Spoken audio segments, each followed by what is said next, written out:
restrained by the fear of discovery. I gave vent to my anguish in fearful howlings.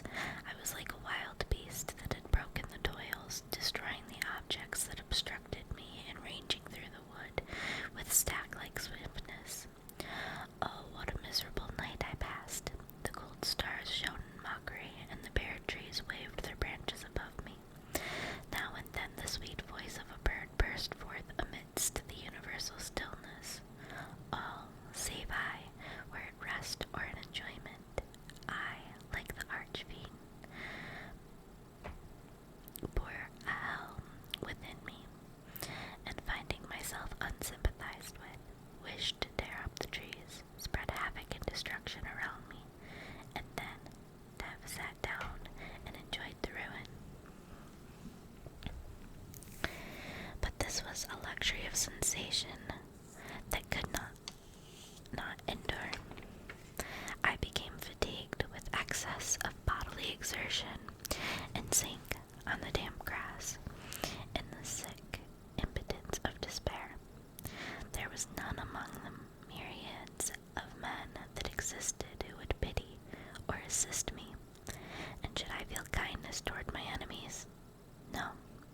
From that moment I declared everlasting war against the species, and more than all, against him who had formed me and sent me forth to this unsupportable misery.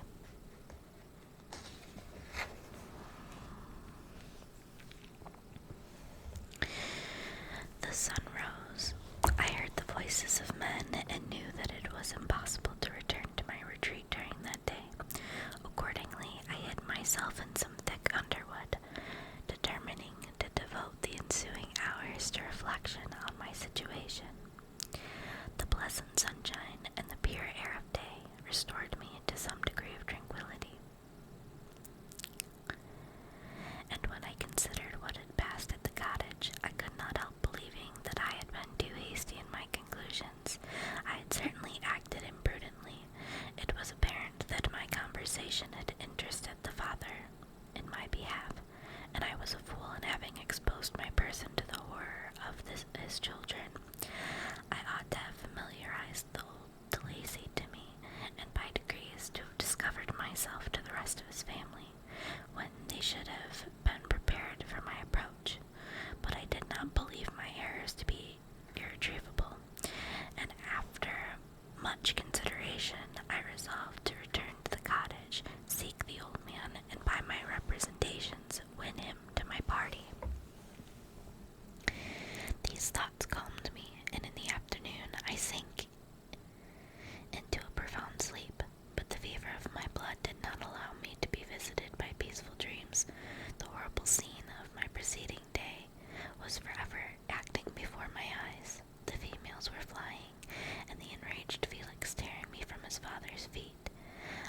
I awoke exhausted. Finding that it was already night, I crept forth from my hiding place and went in search of food. When my hunger was appeased, I directed my steps towards the well-known path that conducted to the cottage. All there was at peace. I crept into my hovel and remained in silent expectation of the accustomed hour when the family arose. That hour passed, the sun mounted high in the heavens, but the cottagers did not appear. I trembled violently, apprehending some dreadful misfortune. The inside of the cottage was dark, and I heard no motion. I cannot describe the agony of this suspense. Presently 2 countrymen passed by, but pausing near the cottage, they entered into conversation, using violent gesticulations. But I did not understand what they said, as they spoke the language of the country, which differed from that of my protectors. Soon after, however, Felix approached with another man. I was surprised, as I knew that he had not quitted that cottage that morning, and waited anxiously to discover from his discourse the meaning of these unusual appearances.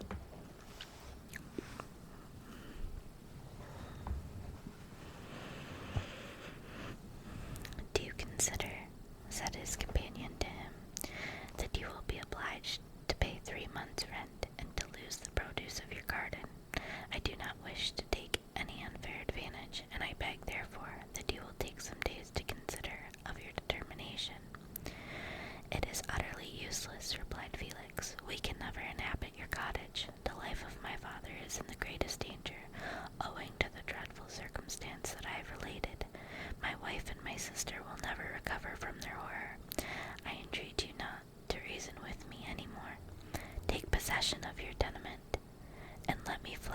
this place.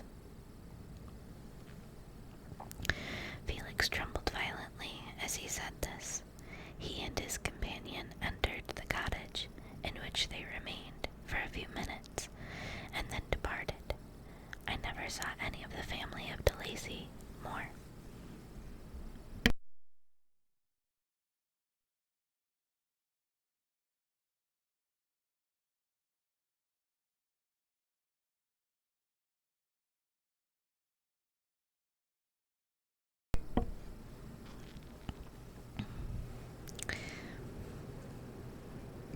My heat will shut off in just a minute,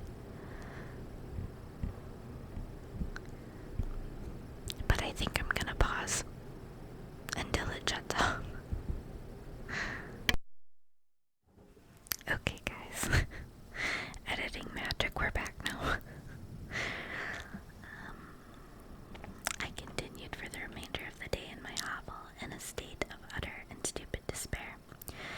My protectors had departed and had broken the only link that held me to the world.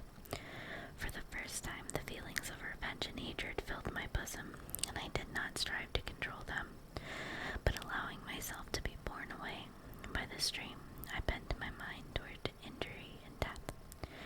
When I thought of my friends, of the mild voice of DeLacy, the gentle eyes of Agatha, and the exquisite beauty of the Arabian, these thoughts vanished, and a gush of tears somewhat soothed me. But again, when I reflected that they had spurned and deserted me, anger returned, a rage of anger, and unable to injure anything human, I turned my fury toward inanimate objects. As night advanced, I placed a variety of combustibles around the cottage, and after having destroyed every vestige of cultivation in the garden, I waited with forced impatience until the moon had sunk to commence my operations.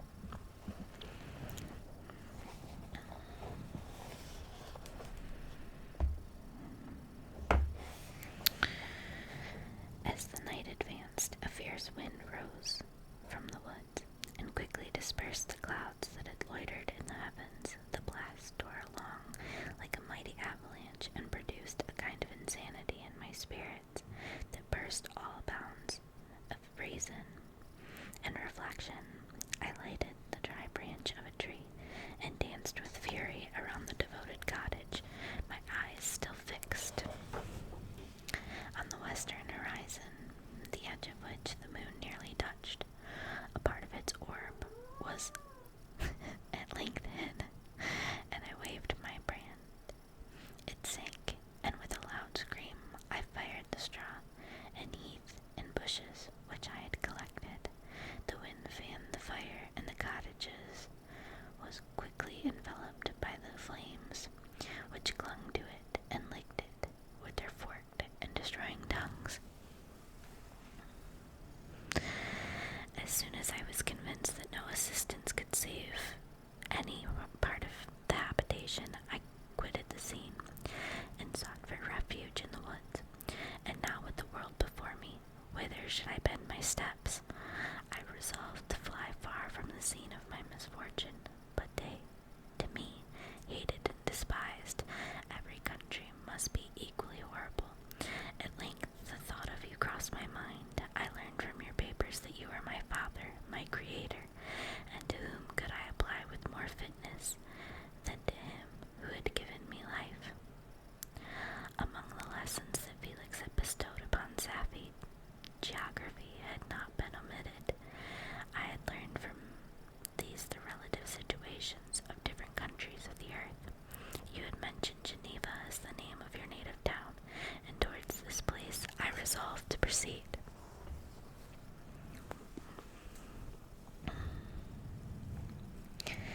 But how was I to direct myself? I knew that I must travel in a southwesterly direction to reach my destination, but the sun was my only guide. I did not know the names of the towns that I was to pass through, nor could I ask information from a single human being, but I did not despair.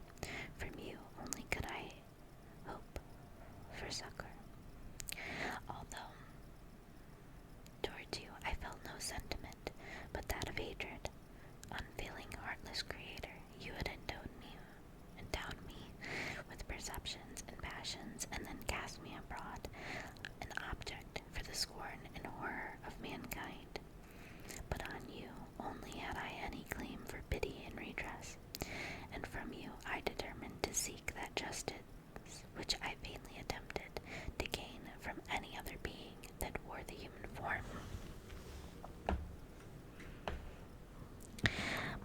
travels were long, and the sufferings I endured intense.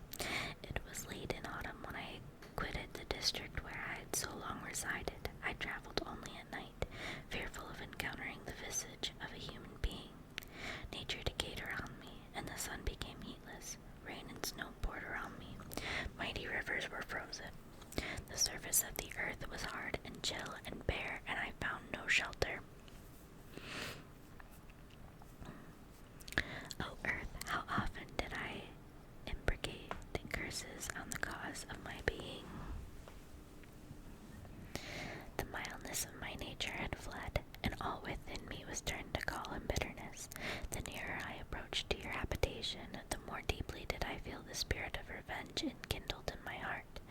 Snow fell, and the waters were hardened, but I rested not.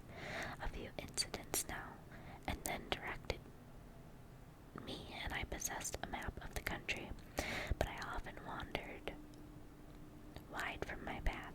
The agony of my feelings allowed me no respite. No incident occurred from which my rage and misery could not extract its food, but a circumstance that happened when I arrived on the confines of Switzerland, when the sun had recovered its warmth, and the earth again began to look green, confirmed in an especial manner the bitterness and horror of my feelings. I generally rested during the day and traveled only when I was secured by the night from the view of man. One morning, however, finding that my path lay through a deep wood, I ventured to continue my journey after the sun had risen. The day, which was one of the first of spring, cheered even me by loveliness of its sunshine and the balminess of the air. I felt the motions of gentleness and pleasure that had long appeared dead revive within me. Half surprised by the novelty of these sensations, I allowed myself to be borne away by them, and forgetting my solitude and deformity, dared to be happy. Soft tears again bedewed my cheeks, and I even raised my humid eyes with thankfulness towards the blessed sun, which bestowed such joy upon me. I continued to wind among the paths of the wood until I came to its boundary, which was skirted by a deep and rapid river into the fresh spring. Here I paused, not exactly knowing what path to pursue, when I heard the sound of voices that induced me to conceal myself under the shade of a cypress. I was scarcely hid when a young girl came running toward the spot where I was concealed, laughing as if she ran from someone in sport. She continued her course along the precipitous sides of the river, when suddenly her foot slipped and she fell into the rapid stream. I rushed from my hiding place, and with extreme labor from the force of the current saved her and dragged her to shore. She was senseless, and I endeavored, by every means in my power, to restore animation, when I was suddenly interrupted by the approach of a rustic, who was probably the person from whom she had playfully fled. On seeing me, he darted toward me, and tearing the girl from my arms, hastened towards the deeper parts of the woods. I followed speedily, I hardly knew why, but when the man saw me draw near, he aimed a gun, which he carried, at my body, and fired. I sank to the ground, and my injurer, with increased swiftness, escaped into the wood. This was then the reward of my benevolence. I had saved a human being from destruction. Sorry, my cat's being crazy. I had saved a human being from destruction, and as a recompense, I now writhed under the miserable pain of a wound which shattered the flesh and bone. The feelings of kindness and gentleness, which I had entertained but a few moments before, gave place to hellish rage and gnashing of teeth. Inflamed by pain, I vowed eternal hatred and vengeance to all mankind. But the agony of my wound overcame me, my pulses paused, and I fainted. For some weeks, I led a miserable life in the woods, endeavoring to cure the wound which I had received. The ball had entered my shoulder, and I knew not whether it had remained there or passed through. At any rate, I had no means of extracting it. My sufferings were augmented also by the oppressive sense of the injustice and ingratitude of their infliction. My daily rose for revenge, a deep and deadly revenge, such as would alone compensate for the outrages and anguish I had endured. After some weeks, my wound healed, and I continued my journey. The labors I endured were no longer to be alleviated by the bright sun or gentle breeze of spring. All joy was but a mockery which insulted my desolate state, and made me feel more painfully that I was not made for the enjoyment of pleasure. But my toils now drew near a close, and in 2 months from this time I reached the environs of Geneva. It was evening when I arrived, and I retired to a hiding place among the fields that surrounded it to meditate in what manner I should apply to you. I was oppressed by fatigue and hunger, and far too unhappy to enjoy the gentle breeze of evening, or the prospect of the sun setting behind the stupendous mountains of Jura. At this time, a slight sleep relieved me from pain of reflection, which was disturbed by the approach of a beautiful child who came running into the recess I had chosen, with all the sportiveness of infancy. Suddenly, as I gazed on him, an idea seized me that this little creature was unprejudiced, and had lived too short a time to have imbibed a horror of deformity. If, therefore, I could seize him and educate him as my companion and friend, I should not be so desolate in this peopled earth. Urged by this impulse, I seized on the boy as he passed and drew him toward me. As soon as he beheld my form, he placed his hands before his eyes and uttered a shrill scream. I drew his hand forcibly from his face and said, "Child, what is the meaning of this? I do not intend to hurt you. Listen to me." He struggled violently. "Let me go," he cried. "Monster, ugly wretch, you wish to eat me and tear me to pieces. You are an ogre. Let me go, or I will tell my papa." "Boy, you will never see your father again. You must come with me." "Hideous monster, let me go. My papa is Syndic. He is Frankenstein. He will punish you. You dare not keep me." "Frankenstein, you belong then to my enemy, to him towards whom I have sworn eternal revenge. You shall be my first victim." The child still struggled and loaded me with epithets which carried despair to my heart. I grasped his throat to silence him, and in a moment he lay dead at my feet. I gazed on my victim, and my heart swelled with exultation and hellish triumph. Clapping my hands, I exclaimed, "I too can create desolation. My enemy is not invulnerable. This death will carry despair to him, and 1,000 other miseries shall torment and destroy him." As I fixed my eyes on the child, I saw something glittering on his breast. I took it. It was a portrait of a most lovely woman. In spite of my malignity, it softened and attracted me. For a few moments I gazed with delight on her dark eyes, fringed by deep lashes, and her lovely lips, but presently my rage returned. I remembered that I was forever deprived of the delights that such beautiful creatures could bestow, and that she, whose resemblance I contemplated, would in regarding me have changed that air of divine benignity to one expressive of disgust and affright. Can you wonder that such thoughts transported me with rage? I only wondered that at that moment, instead of venting my sensations in exclamations and agony, I did not rush among mankind and perish in the attempt to destroy them. While I was overcome by these feelings, I left the spot where I had committed the murder, and seeking a more secluded hiding place, I entered a barn which had appeared to me to be empty.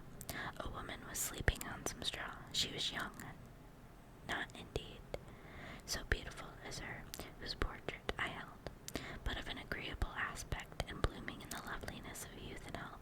Here, I thought, is one of those whose joy-imparting smiles are bestowed on all but me. And then I bent over her and whispered, "Awake, fairest, thy lover is near. He who would give his life but to obtain one look of affection from thine eyes, my beloved, awake."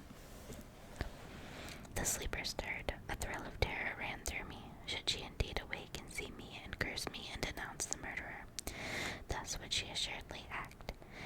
If her darkened eyes opened and she beheld me, the thought was madness. It stirred the fiend within me. Not I, but she shall suffer the murder I have committed, because I am forever robbed of all that she could give me. She shall atone. The crime had its source in her. Be hers the punishment, thanks to the lessons of Felix and the sanguinary of laws of man. I had learned now to work mischief. I bent over her and placed the portrait securely in one of the folds of her dress. She moved again, and I fled. For some days I haunted the spot where these scenes had taken place, sometimes wishing to see you, sometimes resolved to quit the world and its miseries forever. At length I wandered toward these mountains, and have ranged through their immense recesses. Wow, the traffic is very loud this morning. Consumed by a burning passion, which you alone can gratify. We may not part until you have promised to comply with my requisition. I am alone and miserable. Man will not associate with me, but one as deformed and horrible as myself would not deny herself to me. My companion must be of the same species, and have the same defects. This being you must create. Okay, let me just get a little sip of water.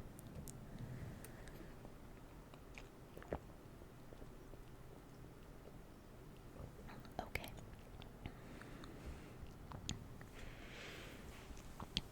Chapter 9. The being finished speaking and fixed his looks upon me in the expectation of a reply, but I was bewildered, perplexed, and unable to arrange my ideas sufficiently to understand the full extent of his proposition. He continued, "You must create a female for me, with whom I can live in the interchange of those sympathies necessary for my being.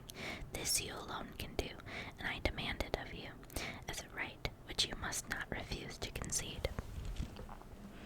The latter part of his tale had kindled anew in me the anger that had died away while he narrated his peaceful life among the cottagers, and as he said this, I could no longer suppress the rage that burned within me. "I do refuse it," I replied, "and no torture shall ever extort a consent from me. You may render me the most miserable of men, but you shall never make me base in my own eyes. Shall I create another like yourself, whose joint wickedness might desolate the world? Begone. I have answered you. You may torture me, but I will never consent."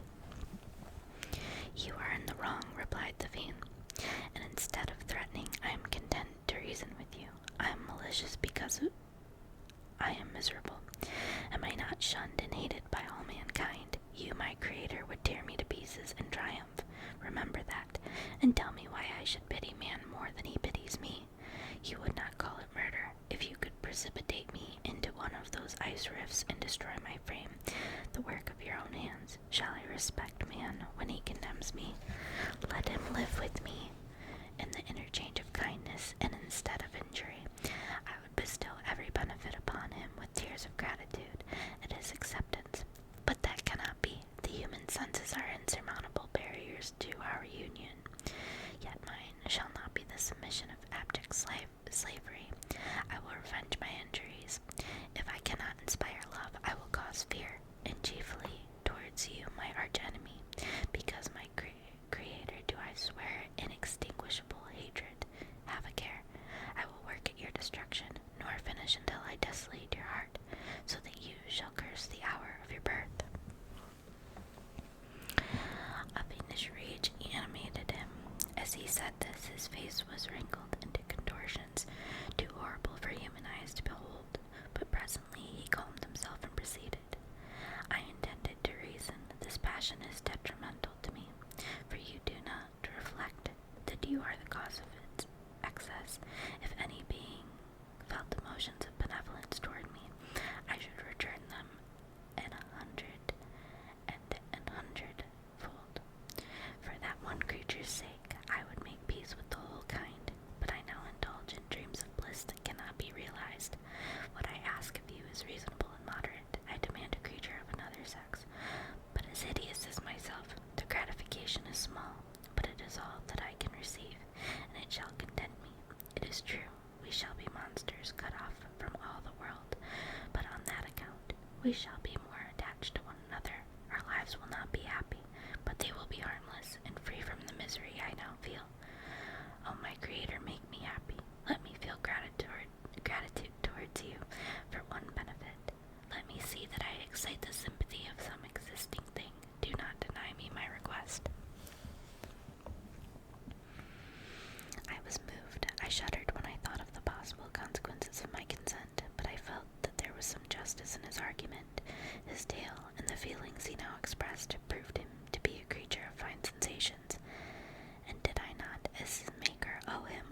portion of happiness that it was in my power to bestow.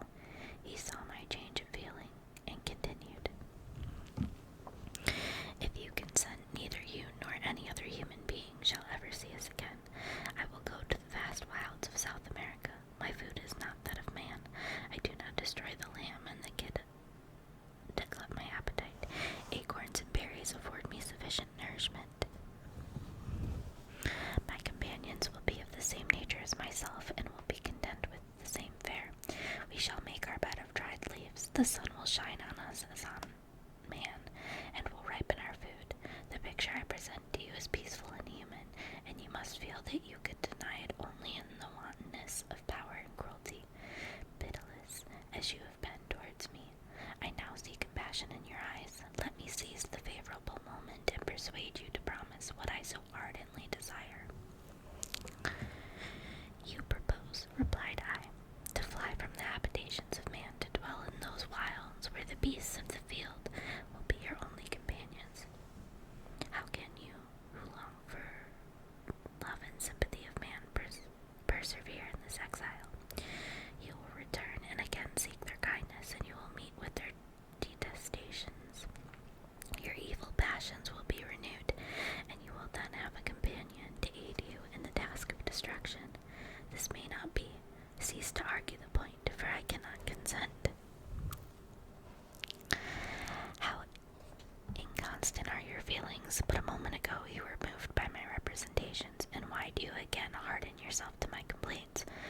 I swear to you, by the earth which I inhabit, and by you that made me, that with the companion you bestow, I will quit the neighborhood of man, and dwell, as it may chance, in the most savage of places. My evil passions will have fled, for I shall meet with sympathy. My life will flow quietly away, and in my dying moments I shall not curse my Maker." His words had a strange effect upon me. I compassionated him, and sometimes felt the wish to console him. But when I looked upon him, when I saw the filthy mass that moved and talked, my heart sickened, and my feelings were altered to those of horror and hatred. I tried to stifle these sensations. I thought that as I could not sympathize with him, I had no right to withhold from him the small portion of happiness which was yet in my power to bestow. You swear," I said, "to be harmless. But you have not already shown a degree of malice that should reasonably make me distrust you. May not even this be a feint that will increase your triumph by affording a wider scope for your revenge? How is this? I must not be trifled with, and I demand an answer. If I have no ties and no affections, hatred and vice must be my portion. The love of another will destroy the cause of my crimes, and I shall become a thing of whose existence everyone will be ignorant. My vices are the children of a forced solitude that I abhor, and my virtues will necessarily arise when I live in communion with an equal. I shall feel the affections of sensitive being, and become linked to the chain of existence and events, from which I am now excluded." I paused some time to reflect on all he had related, and the various arguments which he had employed. I thought of the promise of virtues which he had displayed on the opening of existence, and the subsequent blight of all kindly feeling by the loathing and scorn which his protectors had manifested towards me. His power and threats were not omitted to my calculations. A creature who could exist in the ice caves of the glaciers and hide himself from pursuit among the ridges of inaccessible precipices was a being possessing faculties it would be vain to cope with. After a long pause of reflection, I concluded that the justice due both to him and my fellow creatures demanded of me that I should comply with his request. Turning to him, therefore, I said, "I consent to your demand, on your solemn oath to quit Europe forever, and every other place in the neighborhood of man, as soon as I shall deliver into your hands a female who will accompany you in your exile." "I swear," he cried, "by the sun and by the blue sky of heaven and by the fire of love that burns my heart, that if you grant my prayer while they exist, you shall never behold me again. shall watch their progress with unutterable anxiety, and fear not, but that when you are ready, I shall appear. Saying this, he suddenly quitted me, fearful perhaps of any change in my sentiments. I saw him descend the mountain with greater speed than the flight of an eagle, and quickly lost among the undulations of the sea of ice. His tail had occupied the whole day, and the sun was upon the verge of the horizon when he departed. I knew that I ought to hasten my descent towards the valley, as I should soon be encompassed in darkness, but my heart was heavy and my steps slow. The labor of winding among the little paths of the mountain and fixing my feet firmly as I advanced perplexed me, occupied as I was by the emotions which the occurrences of the day had produced. Night was far advanced when I came to the halfway resting place and seated myself beside the fountain. The stars shone at intervals, and the clouds passed from over them. The dark pines rose before me, and every here and there a broken tree lay on the ground. It was a scene of wonderful solemnity, and stirred strange thoughts within me. I wept bitterly, and clasping my hands in agony, I exclaimed, "O stars and clouds and winds, ye are all about to mock me. If ye really pity me, crush sensation and memory. Let me become as naught, but if not, depart, and leave me in the darkness." These were wild and miserable thoughts, but I cannot describe to you how the eternal twinkling of the stars weighed upon me, and how I listened to every blast of wind as if it were a dull, ugly siroc on its way to consume me. Morning dawned before I arrived at the village of Chamonix. I took no rest, but returned immediately to Geneva. Even in my own heart, I could give no expression to my sensations. They weighed on me with a mountain's weight, and their excess destroyed my agony beneath them. Thus I returned home, and entering the house, presented myself to the family. My haggard and wild appearance awoke intense alarms, but I answered no questions. Scarcely did I speak. I felt as if I were placed under a ban, as if I had no right to claim their sympathies, as if never more might I enjoy companionship with them. Yet even thus I loved them to adoration, and to save them I resolved to dedicate myself to my most abhorred task. The prospect of such an occupation made every other circumstance of existence pass before me like a dream, and that thought only added to me the reality of life. Okay, guys, so that is it for today's episode of Frankenstein by Mary Shelley. Tomorrow we're going to be reading Volume 3, Chapters 1, 2, and 3.